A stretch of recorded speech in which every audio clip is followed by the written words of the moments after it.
Savoir politique. Savoir politique. Savoir politique. Savoir politique. Savoir politique. Nous sommes le 25 novembre 2018 et c'est l'heure de votre émission Savoir politique sur la 88.6. Amis auditeurs à l'écoute, bonsoir et merci pour votre fidélité renouvelée. Les citoyens vont périodiquement aux urnes pour porter leur choix sur des candidats pressentis pour être investis d'une charge publique et ce à divers niveaux de responsabilité.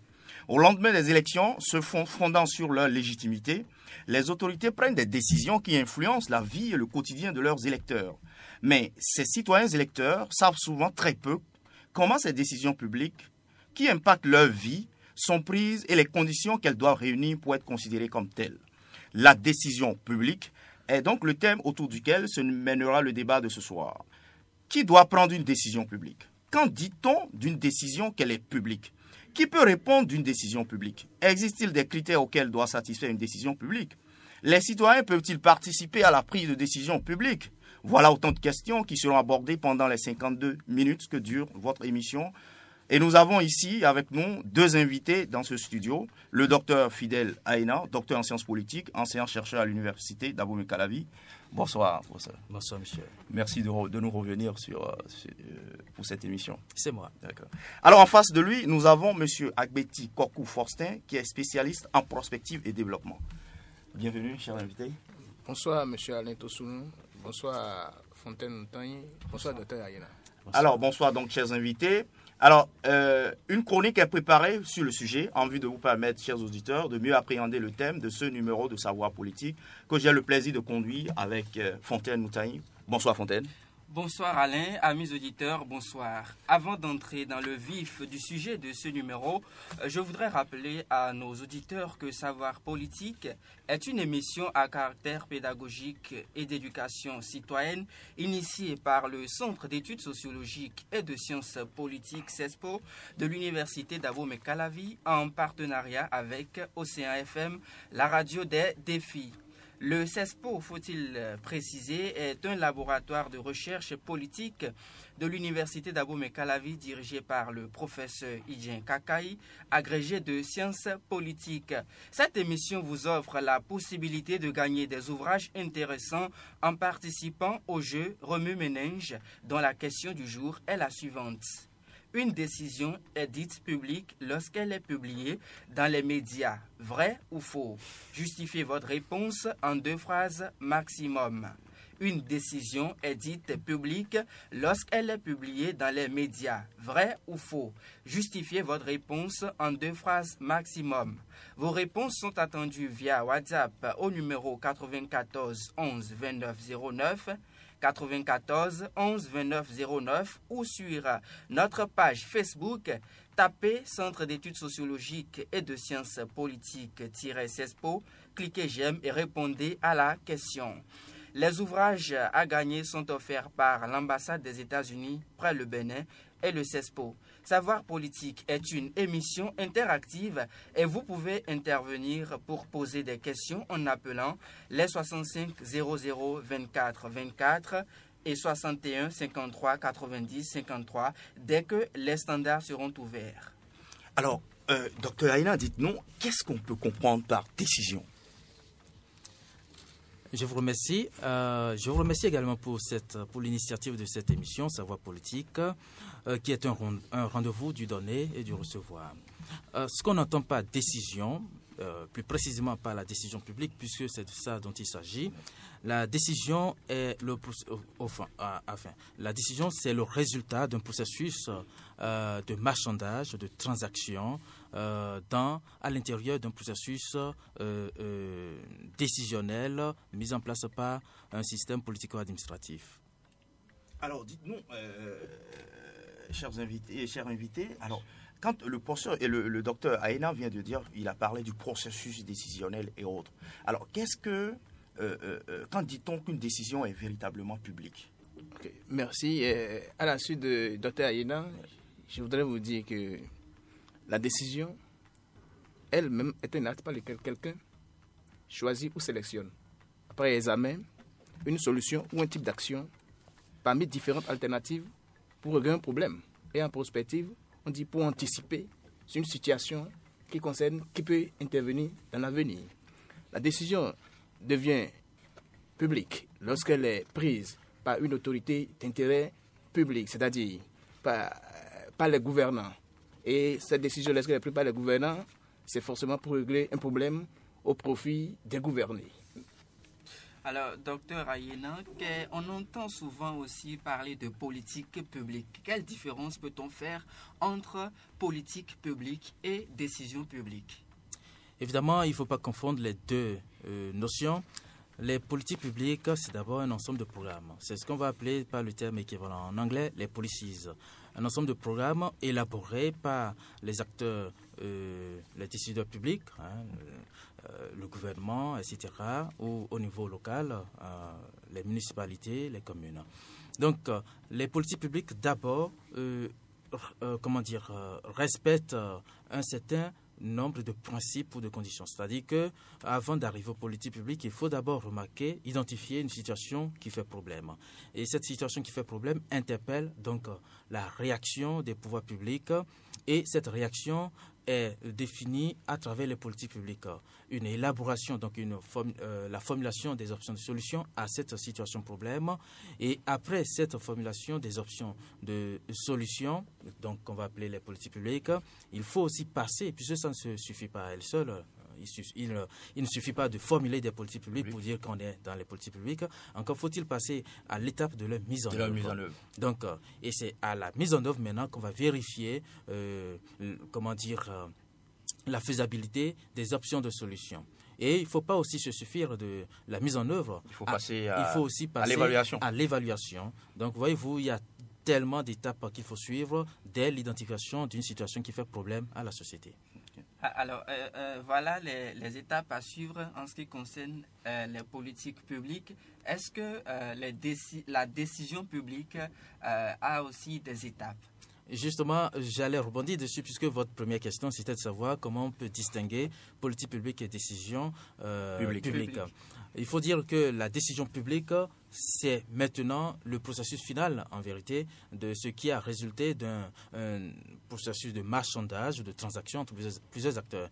D'abord, si vous permettez, je peux revenir sur un certain nombre d'éléments, à savoir que tout système politique est caractérisé par une minorité dominante, qu'on va appeler, selon les auteurs, classe dirigeante ou élite dirigeante ou encore catégorie dirigeante. Et donc, cette classe dirigeante, c'est elle qui est investie du pouvoir de décision. Et on a en face la majorité dominée. D'accord? Et donc, vous allez voir que si on doit faire un peu l'histoire de l'appréciation des politiques publiques, on remonte un peu en 1956, c'est avec l'auteur Wright Mills, qui sont des machiavéliens parce que à côté de lui, nous avons aussi Michels, il y a Gaetano Mosca, Mosca, Gaetano, et puis Roberto Michels, qui sont des machiavéliens qui ont essayé de mettre en place ce qu'on va appeler la thèse moniste. La thèse moniste qui veut dire que lorsqu'on regarde l'ensemble de la classe politico-administrative, on essaye de voir que cette classe est caractérisée par une certaine unité, une certaine homogénéité. C'est cela qui a valu donc cette thèse moniste. Et Wright Mills, lui, en 1956, dans une étude empirique sur la société américaine, se posait la question de savoir qui gouvernait la société américaine. Ouais. Et la réponse à cette question, pour Wright Mills, lui a permis d'identifier 3 ordres de hiérarchie institutionnelle, à savoir la strate économique, la strate militaire et puis la strate politique ou décisionnelle. Et donc, d'après Wright Mills, c'est un nom en anglais, évidemment, et d'après lui, il constate que il suffit seulement d'appartenir à l'une ou l'autre de ces catégories, de ces 3 ordres institutionnels pour être considéré comme appartenant à l'élite dirigeante, à la catégorie dirigeante, à la classe dominante. Vous voyez? Et donc, c'est cela aussi qu'on va appeler, on va caractériser comme étant la thèse réputationnelle. Cela voudrait dire que la simple réputation d'appartenir à cette classe militaire, l'état-major, économique, etc., suffisait de dire que vous faites partie de ceux-là qui influencent la décision publique. Mais à côté de lui, cette thèse a été contestée, c'était en 1971, par d'autres tenants de la thèse pluraliste. Ceux-là qui considèrent que la classe politique ou la classe dirigeante est caractérisée par une hétérogénéité des acteurs, à savoir on peut retrouver des syndicats, l'administration, des cadres de l'administration, on peut retrouver les militaires, etc. etc. Et cette tenant de cette thèse pluraliste, c'est Robert Dahl et puis Raymond Aron, donc qui ont formulé cette nouvelle idée de, une nouvelle méthode qu'on va appeler la méthode décisionnelle. Pour eux, il s'agissait de regarder non pas la réputation de détenir un pouvoir à l'intérieur du processus décisionnel, mais de considérer l'influence actionnelle, positionnelle de chaque acteur pour savoir si cette influence a suffi pour déterminer l'élaboration de la décision, la prise de la décision. Et cela voudrait dire que lorsque on considère par exemple un gouvernement, que ce soit au niveau local, puisque contrairement à ce que Wright Mills a fait, l'étude dans Who Governs de Robert Dahl a porté seulement sur au niveau de la société, au fait, d'une ville américaine, le New Haven. Et donc, il s'agissait de savoir qui a déterminé la prise de la décision, qui a été déterminant. Ça peut être lorsque vous considérez par exemple les membres du gouvernement ou bien le Parlement pour arriver à l'élaboration de telles lois ou bien de tels décrets ou de telles décisions gouvernementales. Il est possible, ce que nous disent Robert Dahl et puis Raymond Aron, il est possible de considérer que l'acteur qui a été déterminant, ce n'est pas le Premier ministre, par exemple, ce n'est pas tel ministre, ce n'est pas le chef de l'État, ce n'est pas l'Assemblée nationale, mais plutôt un lobby qui est derrière, donc la strate économique, et qui a influencé l'élaboration de la décision. Ou purement, ce n'est pas l'élite économique, c'est plutôt la strate militaire, ou alors c'est une strate politique, etc., etc. Dans ce cas, il s'agissait de rester empiriquement un peu plus réaliste pour dire que finalement, on peut voir celui qui a la réputation de détenir le pouvoir politique, mais qui n'est pas l'auteur de la décision publique. Alors, on l'a compris, Monsieur Agbeti Kokou-Forstin, on comprend que la décision publique, c'est le résultat d'un processus qui conduit, qui nous amène là. Alors, qui donc prend cette décision? À qui? Le professeur vient d'expliquer, le docteur Aina vient d'expliquer un peu à travers différentes théories. Mais aujourd'hui, qui a investi du pouvoir donc de prendre la décision publique? Merci beaucoup. Avant de revenir à votre question, je voudrais dire, précédemment, nous avons clarifié le concept de décision publique. Et la question qui a suivi, c'était de savoir quelle différence peut-on faire entre politique publique et décision publique. Ok. Lorsque tout gouvernement, par exemple, ou tout maire qui arrive au pouvoir choisit des actions qu'il entend mener, réaliser pour satisfaire les besoins, pour satisfaire les aspirations de ceux qui l'ont élu, des gouvernés, des administrés. C'est un ensemble d'actions qu'on appelle politique publique. La décision publique renvoie à la question qui prend la décision. La décision publique renvoie à la question qui gouverne. La décision publique renvoie à la question à quel niveau les décisions d'intérêt public sont-elles prises. Et vous convenez avec moi que la décision publique est au cœur des politiques publiques. Ok, pour venir à votre question, qui prend les décisions publiques? Les décisions publiques sont prises à plusieurs niveaux quand nous prenons notre pays. Elles peuvent être prises au niveau d'un premier cercle qui, autour du cabinet du chef de l'État, au niveau du ministère de l'économie et des finances, au niveau des ministères d'État, au niveau du ministre des Affaires étrangères et de la coopération et au niveau du ministre de la Justice. Ça, c'est le premier cercle, ça, le prix des décisions. Et là, ce sont des décisions très importantes. Lorsque on en vient à un second cercle qui concerne les administrations sectorielles ministérielles. À ce niveau, ce sont des décisions d'importance, de moins importance par rapport au premier siècle. À un troisième niveau, nous allons voir que les décisions sont prises par les organisations de la société civile qui contribuent, qui facilitent la prise de décision aussi au niveau des autorités publiques. À un quatrième niveau, nous allons voir le cercle des institutions étatiques. Je voudrais nommer le Parlement, je voudrais nommer la Cour constitutionnelle, je voudrais nommer le Conseil économique et social, je voudrais nommer la Haute Autorité de l'audiovisuel et de la communication. Et à un cinquième niveau, c'est les organisations internationales comme l'Union européenne, la CEDEAO, l'UEMOA, ainsi de suite. Voilà, ok, merci. Alors, docteur Ayénan, la légitimité électorale suffit-elle à une autorité pour prendre des décisions publiques? Vous savez, il ne suffit pas d'être conféré par la légitimité électorale qui découle des élections pour être considéré comme un décideur public. Pour être décideur public, soit c'est la voie de l'élection, donc vous êtes un acteur élu du suffrage universel, auquel qu'il soit c'est aussi la nomination. Vous voyez, le ministre qui est nommé, il n'est pas un acteur élu, mais il est nommé par le pouvoir réglementaire. En tant que cela, il conserve une légitimité pour décider l'organisation de son ministère. Comme étant ministre de la République, il détient donc pour les arrêter, c'est des décisions, quoi qu'il en soit. Donc, il détient donc la légitimité. Donc, ce n'est pas suffisant de dire que lorsque vous êtes conféré d'une légitimité électorale, voilà, il suffit de cela seulement pour être un décideur public. Alors, donc, nous l'avons compris. Mais est-ce qu'il n'existe pas des critères auxquels doit satisfaire une décision publique, M. Albetti? Merci.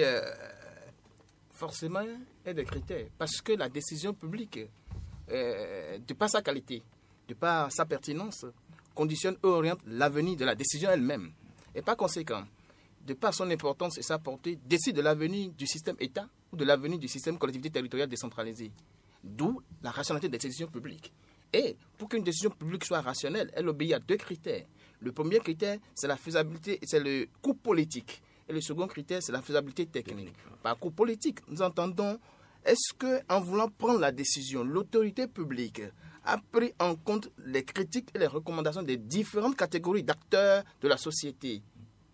Et il faut entendre par faisabilité technique, quels sont les moyens dont dispose l'autorité publique pour faire adopter cette décision et faire exécuter cette décision. Et par moyens, il faut entendre les moyens humains, il faut entendre les moyens juridiques, il faut entendre les moyens financiers. Donc il faut réunir tout ça avant que véritablement. Donc on comprend que la décision publique, donc elle ne se prend pas comme ça. Il faut, c'est comme vous l'avez dit tantôt, c'est le fruit, le résultat donc d'un processus donc qui aboutit à cela. Mais est-ce que dans la réalité c'est comme ça que ça se passe, docteur Ayénan? Ben oui, d'abord je vais compléter ce que disait M. Albetti pour dire que toute décision publique doit toujours satisfaire l'intérêt général. Et donc il ne s'agit pas, par le biais des décisions publiques, que l'acteur impliqué dans le processus décisionnel cherche à satisfaire ses propres intérêts égoïstes. Donc il faut viser toujours l'intérêt général. Et que la décision publique, évidemment, c'est le processus, comment on dit, c'est l'aboutissement d'un processus d'élaboration des politiques publiques jusqu'à leur mise en œuvre. Puisque lorsqu'on est à la mise en œuvre des politiques publiques, c'est que nous sommes arrivés à l'étape des compromis entre les différents acteurs qui ont marchandé, ont fait une transaction pour accepter ce qui a pris la valeur de décision à mettre en œuvre. Okay. Donc, c'est le résultat de tout ce processus-là de marchandage qui amène à la décision publique. Mais il arrive, on voit des décideurs qui, très émus par leur émotion, prennent quand même des décisions qui influencent et impactent la vie Comment on peut expliquer cela? D'accord, en fait, si je comprends votre question, c'est que, évidemment, lorsqu'on se retrouve dans un système, puisqu'il faut le reclarifier, lorsqu'on est dans un système beaucoup plus démocratique, un système polyarchique, ça veut dire qu'on doit considérer un ensemble d'acteurs qu'il faut consulter avant d'arriver à l'élaboration et à la mise en œuvre d'une décision publique. Dans un système démocratique, cela s'entend. Mais dans un autre système, d'abord, je vais le préciser, qui n'est pas démocratique, qui est peut-être totalitaire. Je fais une distinction entre autoritaire et totalitaire. Totalitaire, évidemment que la décision publique peut être la décision de la personne, donc une autocratie. Donc, dans un régime autoritaire, ça peut être encore la même chose. La décision publique sera la décision du chef. Ouais, du chef parce qui est le que tout-puissant. Voilà, tout-puissant, et qui puisqu'il décide. est autoritaire, il décide tout seul, il n'a besoin de l'avis de personne. Donc, lui tout seul se suffit. Je vous rappelle, par exemple, en Centrafrique, on a connu Bokassa Ier.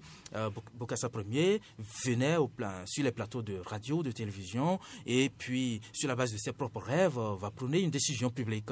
Voyez-vous. Donc, ce n'est pas le cas dans un système polyarchique ou dans une démocratie. Mais il arrive qu'on constate que même dans un système démocratique, il y a certaines décisions, on se rend bien compte que elle ne réunit pas les conditions, la faisabilité technique et tout ça n'est pas pris en compte suffisamment. D'accord, oui, je vais vous dire pourquoi. Parce que tous les systèmes démocratiques ne se valent pas entre eux. Il y a des démocraties libérales qui sont des démocraties, authentiques, et il y a aussi des démocraties tutélaires. Il y a des démocraties en chemin, des démocraties en construction. Oui, en construction, et il ne faut pas être exigeant vis-à-vis de ces démocraties. Et je vous rappelle que lorsque vous prenez les pays d'Afrique, d'Afrique noire notamment, nous sommes des démocraties pour beaucoup d'entre nous, des démocraties en voie de construction, des démocraties avec un système néopatrimonial où, et vous savez très bien ce que c'est que le système néopatrimonial, c'est la personne, c'est le lien personnel, etc. Donc, ce n'est pas la rationalité au sens weberien, puisque la décision publique doit être caractérisée par sa rationalité. Okay. C'est cela, Max Weber. La bureaucratie n'est pas à 100% dans des régimes néopatrimoniaux, et c'est le cas de beaucoup de démocraties en Afrique noire. D'accord. Alors, Monsieur Agbeti, en parlant tout à l'heure des critères auxquels doit satisfaire la décision publique, vous avez évoqué le coût politique qui suppose que le décideur prend en compte les avis des différentes catégories d'acteurs. Est-ce à dire, ou faut-il comprendre par là que les citoyens peuvent participer à la prise de décision? Monsieur Noutaï. Oui. Vous avez lu quelqu'un, oui. Vous avez contribué à élire quelqu'un. Oui. Vous l'avez voté pour lui parce que vous avez conscience qu'il a compris vos problèmes, qu'il a connaissance de vos besoins et qu'il a connaissance de vos aspirations et qu'il est en mesure de vous aider à connaître un mieux-être. Nous sommes d'accord. Ça voudrait dire quoi? La décision publique fait appel à des actions pour améliorer les conditions de vie et de travail des citoyens.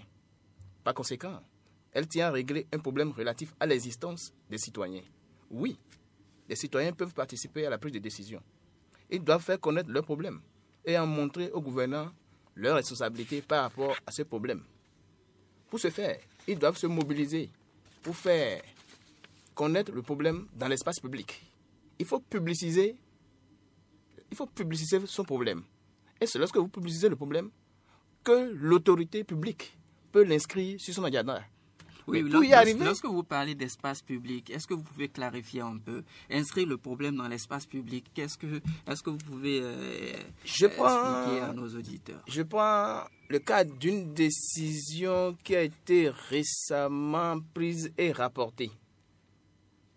Il est vrai, les Béninois sont habitués à communiquer à moindre coût sur les réseaux sociaux. Mais ils exploitent également les réseaux sociaux pour insulter les autorités publiques ou pour diffuser des informations qui ne tiennent pas, que l'on qualifie souvent d'intoxication. La décision a été prise de taxer la communication par l'Internet. Mais très tôt, cette décision a fait l'objet d'un rapportage. Vous comprenez? Oui. Vous voyez, entre le moment où la décision a été prise et le moment où la décision a été rapportée, on voyait toutes les mobilisations que les consommateurs ont eu à faire sur les réseaux sociaux. Vous voyez les grognes. Vous avez même des pétitions électroniques que vous signez. Tout cela a amené le gouvernement à se rendre compte que sa décision ne répond pas à ce que veut la population. Et si la décision reste en l'état, elle pourrait créer plus de problèmes qu'elle était destinée à en résoudre. Alors, Dr Aina, est-ce que vous pouvez expliquer, est-ce que le gouvernement est en droit, par exemple, de rapporter une décision qui a déjà pris? Il n'y a pas que la décision sur la taxation donc, de l'Internet et autres. On a connu ici le port du kaki et tout ça. On a connu aussi un certain nombre de décisions comme ça. Est-ce que le gouvernement est en droit de le faire et comment expliquez-vous ça? D'accord, avant de revenir sur cette question, je vais compléter ce que disait M. Agbetti pour dire que la participation pas électorale, citoyenne. La participation citoyenne à la prise de décision publique est possible, mais c'est aujourd'hui de plus en plus expérimenté. D'après les expériences américaines, sud-américaines, c'est de plus en plus expérimenté sous la forme de démocratie participative au niveau des échelons locaux. Donc, voyez-vous, où les gouvernements locaux, comme on peut les appeler, l'exécutif local, va essayer d'associer la communauté municipale, communauté urbaine, collectivité territoriale, les associer à la prise de décision pour que ces décisions dans la transparence soient acceptées démocratiquement par tous. Oui. Et ça favorise un peu la pacification des rapports entre les décideurs publics et puis population. Voyez-vous. Maintenant, j'en reviens à votre question sur le rétropédalage du gouvernement lorsque il lui est arrivé de prendre telle ou telle décision et de ramener cette décision, de rappeler la décision. Oui, le gouvernement a évidemment le pouvoir de le faire. C'est aussi cela qu'on va appeler le principe du parallélisme des formes. C'est lui qui a édité la décision. C'est encore lui tout seul qui peut rapporter cette décision. Et c'est ce qui est arrivé souvent. Mais on va dire que, j'ai pu entendre dire parfois que c'est des annulations de décisions. De mon point de vue, ce n'était pas des annulations, puisque c'est des décisions, dès lors qu'elles ont été édictées, elles sont entrées dans l'ordonnancement juridique, ont pu produire des effets. Il n'y a pas eu annulation, tant que cela, il y a eu retrait. Donc, pour moi, le langage qu'on devrait consacrer par rapport à ça, c'est des retraits. Cette décision a été retirée de l'ordonnancement juridique. Et qu'en tant que cela, le gouvernement peut le faire. Est en droit de le faire. Nous l'avons compris.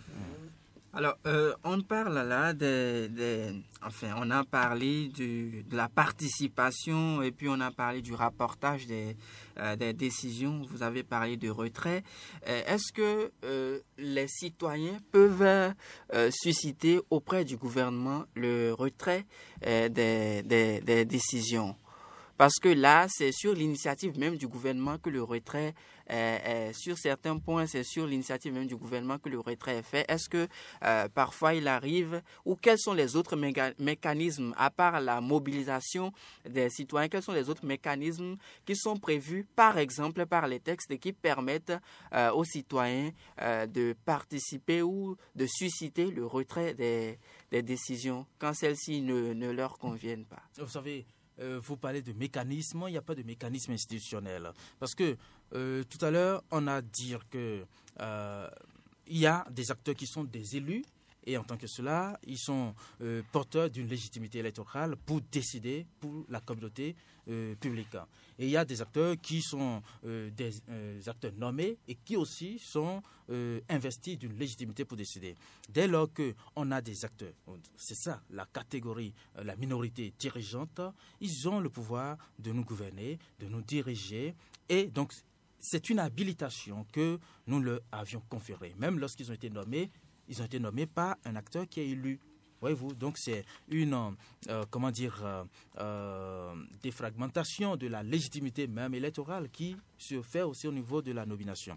Alors, le mécanisme pour pouvoir retirer une décision publique, évidemment, ce sera la voie pétitionnaire. Lorsque le peuple ne se sent pas en adéquation avec telle ou telle décision publique, il y a la mobilisation sociale. Les mobilisations sociales, ce n'est pas interdit. Nous sommes dans un régime démocratique. Les libertés publiques individuelles existent. Donc, il y a la voie de la contestation, de la mobilisation sociale. C'est cela, les grèves qu'on a connues dans ce pays. C'est cela, les mouvements. Ailleurs aussi en France actuellement, oui, il y a oui, l'actualité avec les gilets jaunes et tout ça. Évidemment, donc les marches, etc., pour montrer au pouvoir public que le peuple n'est plus en adéquation avec l'implémentation de ces politiques publiques. Donc, c'est ce qui existe. Vous savez que quand vous prenez, par exemple, la loi, c'est l'expression de la volonté générale. Et que dès lors qu'elle est décidée, nous sommes dans une démocratie représentative, nous avons des élus parlementaires qui nous représentent. Et dès lors qu'une loi est élaborée, adoptée, votée, promulguée, elle s'impose à tous. Voyez-vous ça? Donc le peuple ne va pas se lever pour dire mais non, tiens, nous allons leur demander toujours de changer cette loi. On peut contester, on peut faire remonter des mécontentements et les acteurs publics, les décideurs publics à un moment donné sont conscients de ce que ces contestations peuvent avoir comme influence sur leur propre programme et sur leur propre mandat. Et là, c'est là où se pose la question de la popularité ou de l'impopularité. Et donc, puisque ils ne sont pas seulement en vase clos, où ils sont sourds à tout ce qui peut venir de la société, ils ont leurs écouteurs pour savoir. Quand je dis ils, je parle des décideurs publics, ils ont leurs écouteurs pour savoir que, attention, il ne faut pas aller trop loin. Évidemment, il faut avoir une détermination hardie lorsqu'on est gouvernant pour gouverner. Absolument. Au lieu de céder à toute, comme disait Montesquieu, à toute minorité bruyante, de céder. Donc, il faut rester quand même un peu hardi, mais pas trop. Il faut aussi être à l'écoute lorsque les mécontentements deviennent de plus en plus croissants. Il faut savoir céder pour réajuster. Voilà. Donc, sinon, on sait très bien sur le plan politique, c'est la popularité qui en prend un coup. Nous sommes aussi dans une démocratie de sondage. Ok. Merci, nous l'avons compris. Et après, nous allons faire un tour pour écouter la chronique du jour qui nous a été réalisée par Josaphat Lafia. Savoir politique. Savoir politique. Savoir politique. Savoir politique.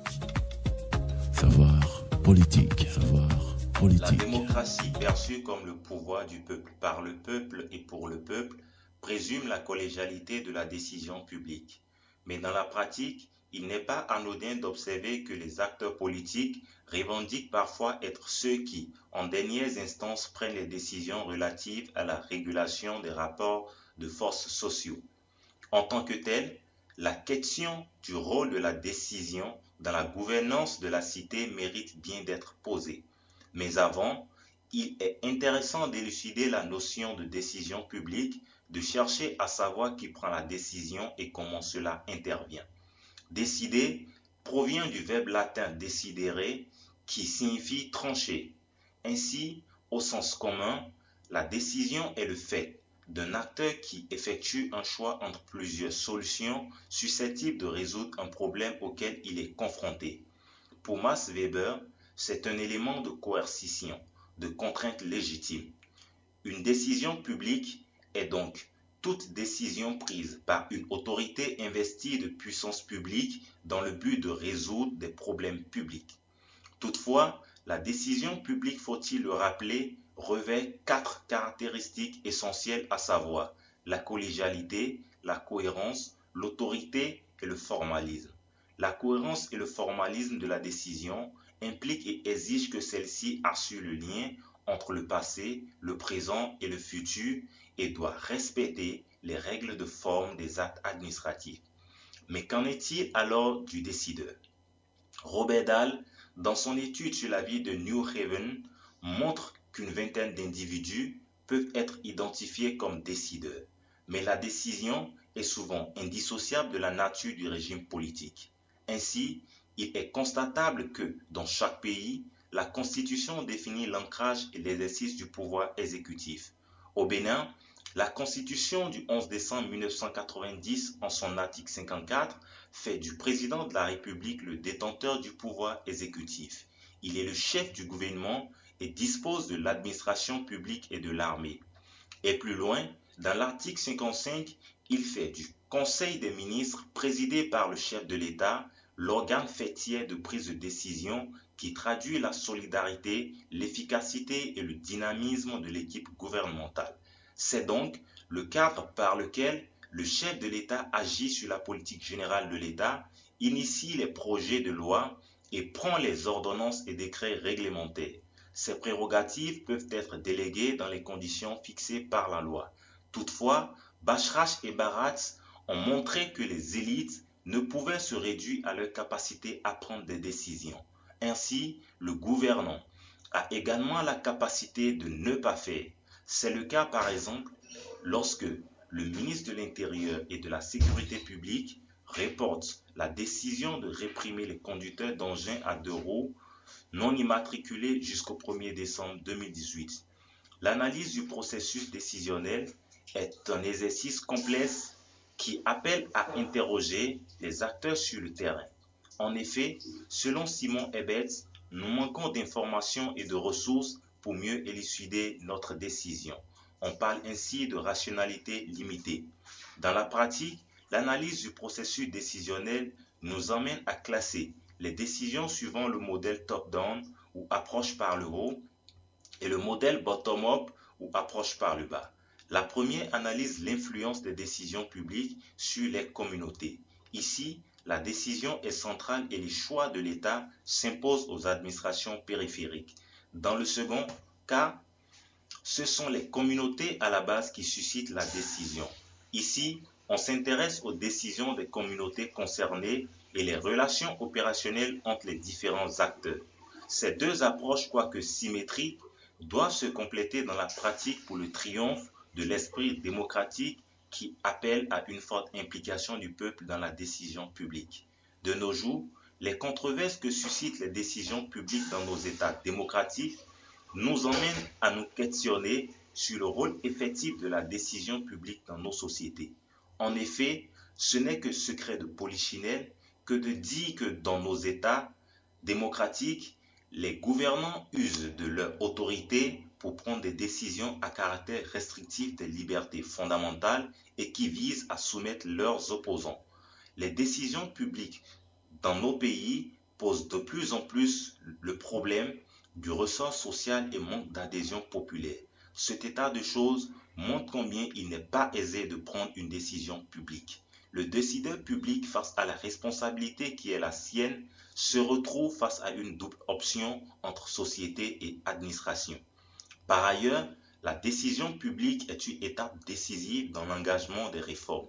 Perçue comme telle, une collaboration étroite entre les communautés et les décideurs reste l'idéal, car aussi bien que les règles juridiquement légitimes fondent l'état de droit, le comportement socialisant des acteurs n'en est pas du reste. Alors merci, nous l'avons compris. Alors, mais avant de prendre vos réactions sur la chronique, je voudrais rappeler que nos amis auditeurs peuvent participer au jeu Romy-Ménage, dont la question du jour est la suivante. Une décision est dite publique lorsqu'elle est publiée dans les médias. Vrai ou faux? Justifiez votre réponse par 2 phrases maximum. Alors, c'est aussi une émission interactive. Vous pouvez intervenir pour poser des questions en appelant les numéros 65 00 24 24 et 61 53 90 53. Alors, Monsieur Agbeti, dites-nous, quelle réaction avez-vous par rapport à la chronique? Je note que la chronique est montée par, est rédigée par, est mise en scénario par des scientifiques. L'agencement des idées. Ce que moi, je remarque, premièrement, il a relevé les caractéristiques d'une décision publique. Il a mis l'accent sur la collégialité, il a mis l'accent sur la cohérence. Et par rapport à la cohérence, il a tenu compte de ce que des caractéristiques de la prospective, c'est-à-dire une décision doit obéir, doit prendre appui sur le passé, le présent pour décider de l'avenir. Oui. Ok. Et après cela, il a parlé de 2 approches de prise de décision, qui sont l'approche top-down et l'approche bottom-up. Et il dit que les 2 doivent être complémentaires afin que les gouvernés puissent réaliser que les autorités dotées de la puissance publique sont à leur écoute et toute décision prise dans ces conditions soulèverait moins de remous. Ouais. Alors merci, docteur Aina. Moi j'ai retenu quelque chose comme ça. On dit, bon, finalement, il n'est pas aisé de prendre une décision publique. Qu'est-ce que cela vous inspire comme commentaire? Oui, vous savez, tout à l'heure nous disions que la décision publique doit pouvoir absolument satisfaire l'intérêt général. Et lorsqu'on doit apprécier l'intérêt général, parfois nous allons remarquer que l'intérêt général n'est pas toujours l'intérêt de tout le monde. Ça l'aide d'être abstrait. Voilà. Un exemple, lorsqu'il s'agit de construire une voie dans tel ou tel arrondissement, il peut y avoir un acteur, même si c'est un simple particulier, qui n'a pas forcément intérêt que la voie passe là. Ça demande qu'on casse, etc. Il y a toujours des remous. Il y a des remous et il y a des contestations. Mais si on doit viser plus loin l'intérêt général, il faut faire passer la voix. Voyez-vous, ce n'est pas facile. Et c'est ça qui fait que dans la gouvernance de nos États, on doit constater qu'il y a des endroits qui ne sont pas... où on n'arrive pas, l'action publique n'arrive pas à agir parce qu'il y a des blocus. Il y a des résistances. Des résistances culturelles, individuelles. Économiques parfois. Bon, oui, peut-être économiques aussi, et qui font qu'on ne peut pas avancer. Ce n'est donc pas chose aisée d'arriver à la décision publique. Ce n'est pas chose aisée pour le décideur public. Alors, docteur Aïnan, dans la chronique, nous avons entendu parler de rationalité limitée. Est-ce que vous pouvez expliquer un peu plus à nos auditeurs dans quel cas on parle de décision à rationalité limitée? Et est-ce qu'il y a d'autres types de décisions? Au fond, je ne vais pas parler en termes de rationalité limitée de la décision publique. Je l'avais dit tantôt, la décision publique doit rester en tant que telle une décision rationnelle. Et c'est au fond ce que Max Weber nous apprend, pour dire que la décision, c'est la décision de l'administration. L'administration est une chose rationnelle, une intelligence au-dessus de l'intelligence. Et donc, ces actions sont rationnelles. Mais si on en vient à une rationalité limitée, c'est parce que lorsqu'on se resitue dans notre contexte sociopolitique, culturel, politique, mais il faut biaiser un peu cette quête de rationalité de la décision publique parce qu'on ne saurait être dans nos systèmes. Je parle du Bénin, un exemple parmi tant d'autres des pays d'Afrique noire, on ne saurait être rationnel en tout point de vue. Pourquoi? Parce que nous sommes aussi des administrations où le lien personnel intervient. Et dès lors qu'il y a lien personnel, il n'y a plus de rationalité. Il y a subjectivité, puisque la rationalité va renvoyer à l'objectivité.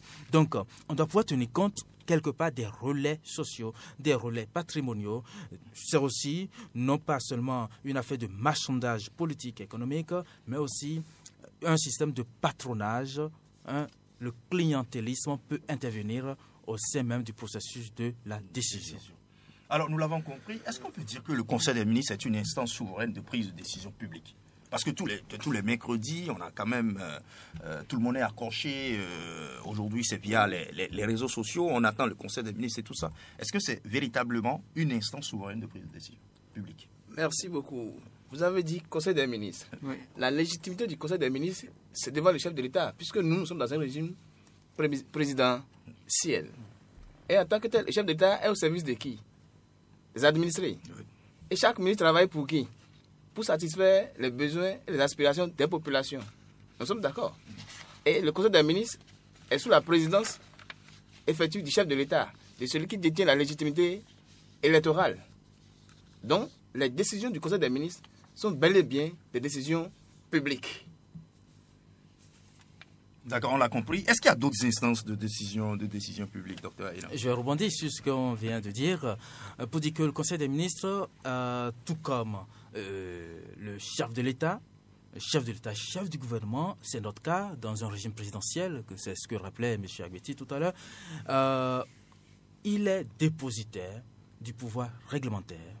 Et ce pouvoir réglementaire, comme cela se dit, c'est la réglementation, c'est l'administration territoriale, l'administration centrale. Et donc, c'est cela, son autonomie de décision. Voyez-vous,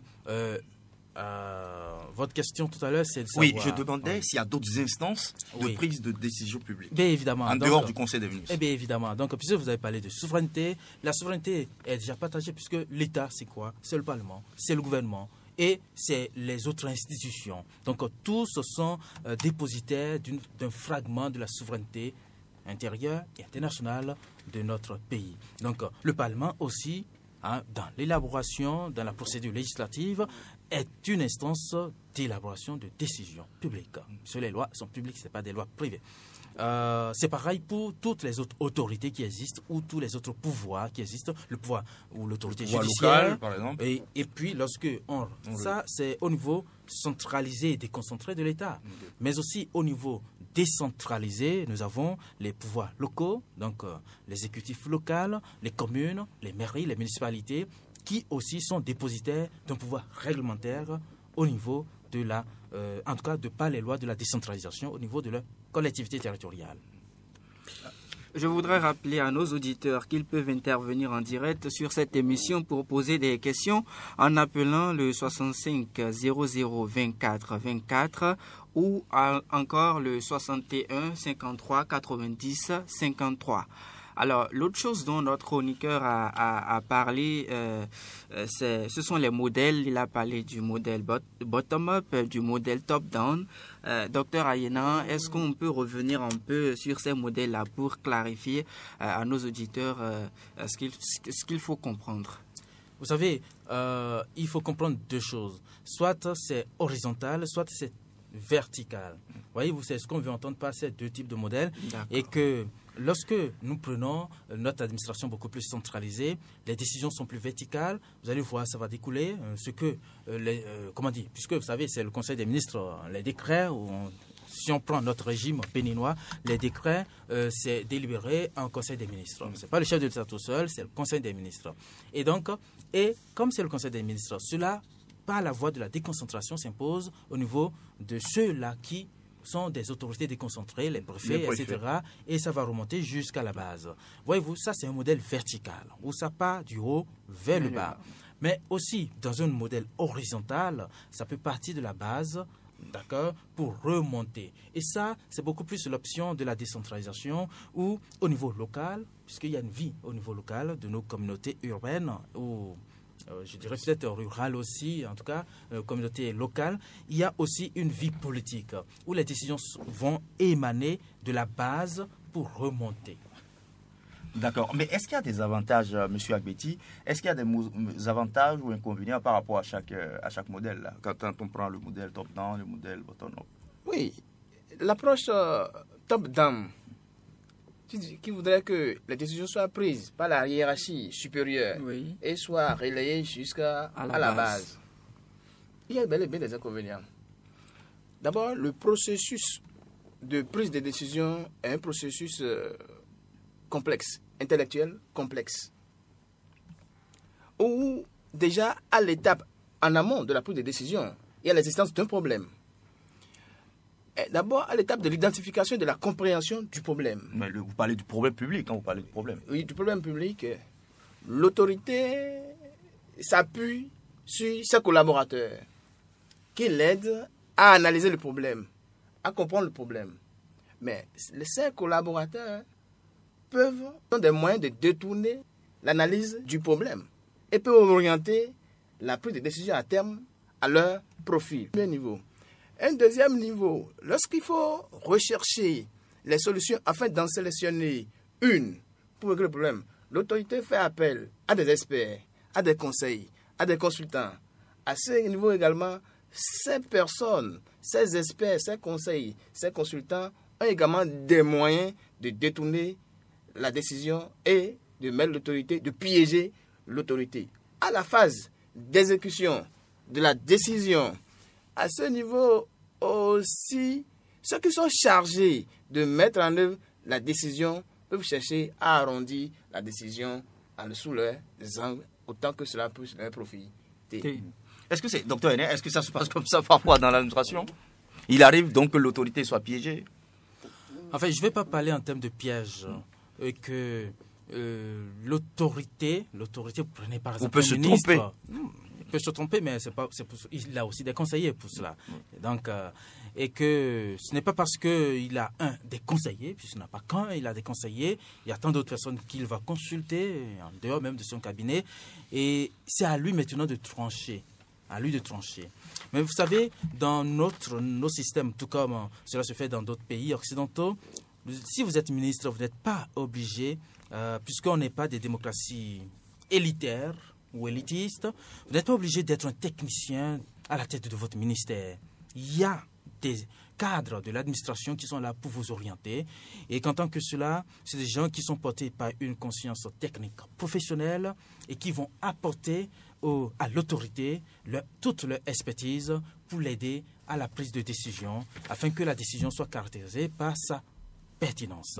Okay. Donc là, on parlera de la pertinence des décisions publiques. Alors dites-nous, aujourd'hui, vous voulez ajouter quelque chose, M. Agbeti? Oui, je reviens toujours à l'exemple de la décision, le retrait de la décision relative à la taxation de la communication par Internet. Oui. Le but visé, c'était quoi? C'était de faire en sorte que les internautes, les fans des réseaux sociaux n'utilisent pas les réseaux sociaux pour insulter ou bien pour intoxiquer. Mais les opérateurs GSM ont fait quoi? Ils ont arrangé la mise en œuvre de la décision à leur profit et ceci a eu la tendance de soulever les consommateurs contre le pouvoir public. Enfin, on n'est pas dans le secret de ce qui s'est passé non, réellement. C'est l'observation du citoyen que je suis. Parce que je comprends. On était habitué à forfait 100 francs. Bien, c'est 100 francs, 7 minutes. 150, 14 minutes. Et 40 mots, ainsi de suite. Mais à l'application de la décision, au lieu qu'ils enlèvent seulement les mots et qu'ils maintiennent les 7 minutes pour 100 francs, les 14 minutes pour... et les SMS... Ils ont carrément réduit jusqu'à la moitié ou bien au tiers. Vous comprenez pas? Ce n'est pas cohérent. Ils ne sont pas en cohérence avec l'objectif poursuivi par le pouvoir public lorsqu'il a pris la décision de taxer la communication sur les réseaux sociaux. Bon. Ça, c'est un. Deuxième chose, vous savez, le 8 novembre, il y a eu des arrêtés 107 et 108 pris au niveau du ministère de l'enseignement secondaire, technique et de la formation professionnelle. Et ces arrêtés ont été retirés ou bien suspendus. Ces arrêtés portaient sur quoi? Ces arrêtés portaient sur la décharge de certaines autorités pédagogiques ou bien la nomination. Mais on s'est rendu compte qu'il y a des conseillers pédagogiques qui ne devraient plus jouer le rôle de censeur qu'un nommé censeur. Au lieu qu'on retire simplement ces conseillers pédagogiques, on dit on suspend les deux arrêtés. Ceux qui sont chargés de la mise en œuvre ont joué de leur poids pour qu'on suspende les deux arrêtés et le statu quo est installé. Donc, c'est aussi ça une pièce. Alors, docteur Aynon, dites-nous, comment les autorités, c'est-à-dire, peuvent faire pour prendre de bonnes décisions publiques? Est-ce qu'il y a un secret? Est-ce que véritablement, pour s'assurer que la décision publique, elle est bonne, elle va être bonne? Bon, comme je l'ai dit tout à l'heure, il ne faut pas être un technicien pour être ministre ou pour être à telle ou telle charge publique. Il y a aussi un conseil qui entoure l'autorité. Il y a des experts, il y a des cabinets extérieurs qu'on peut consulter. Et lorsque on est au service de l'État, au service de l'intérêt général, on doit faire toutes les consultations de personnes, ressources, des évidences grises parfois, pour arriver à la décision, pas la décision la plus, une décision parfaite, mais une décision bonne et raisonnable, rationnelle. D'accord, merci. Chers auditrices et auditeurs, nous sommes arrivés au thème de notre émission de ce jour. Avec nos deux invités, nous avons parlé de la notion de décision publique. De la définition, nous sommes passés aux acteurs de la décision publique avant de parler des critères auxquels elle doit répondre. Avec nos invités aussi, nous avons pu comprendre comment les citoyens peuvent participer à la prise de la décision publique. Merci à vous, chers invités, d'avoir participé à cette émission. Savoir politique, c'est tous les dimanches en 15 de 18h à 19h. La prochaine émission portera sur le juge électoral. Ce sera le dimanche 9 décembre. Quant à vous, chers auditeurs, merci de toujours rester en notre compagnie. À l'animation, Alain Tosnon et Fontaine Moutaï. Merci donc de prendre le rendez-vous. Bonsoir chez vous.